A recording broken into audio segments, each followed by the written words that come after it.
যে যত সুদ থাকে সয়ে যায়, অত্যাচার হয়, তার উপর একটু জুলুম হয়, কিন্তু দিন শেষে জয়টা তার নামেই চলে আসে। কারণ কি? ইন্নাল্লাহা মাআস সাবিরিন। ধৈর্য যে ধরবে, রবের রহমত তার সাথেই থাকবে। একটু খেয়াল করে দেখবেন, আপনার ঘামগুলা কিন্তু কখনো চোখে আসে নাই।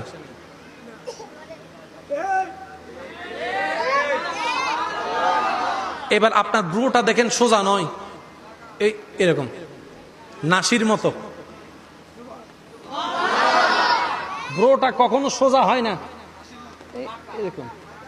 আল্লাহ কেন কয়? ব্রুর মধ্যে যদি চোখের মধ্যে গাম ঢুকে যায়, গামের মধ্যে লবণাক্ত আছে, লবণ আসলে চোখ নষ্ট হয়ে যাবে, চোখ নষ্ট হয়ে যাবে, জ্বালা বেড়ে যাবে। বান্দা, তোর চোখের হেফাজতের জন্য আমি ব্রোর ব্যবস্থা করেছি, একদম নাসির মতো করে আসবে ঘাম, এইভাবে লেগে লেগে লেগে লেগে লেগে লেগে চলে। তিনি আমাদের রব্বুল, এই তো মাশাআল্লাহ, তিনি আমাদের রব্বুল। আপনার দাঁতগুলো আপনি খেয়াল করে দেখলে দেখবেন, সামনের দাঁত এরকম,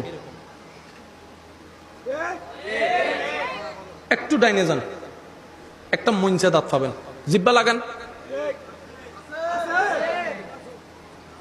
মঞ্চে দাঁত কয়টা? যেটাতে জিব্বা লাগাইছেন ওইটা বলেন কয়টা? ঠিক এই বরাবর নিচে আরেকটা দেখেন, মঞ্চে আছে।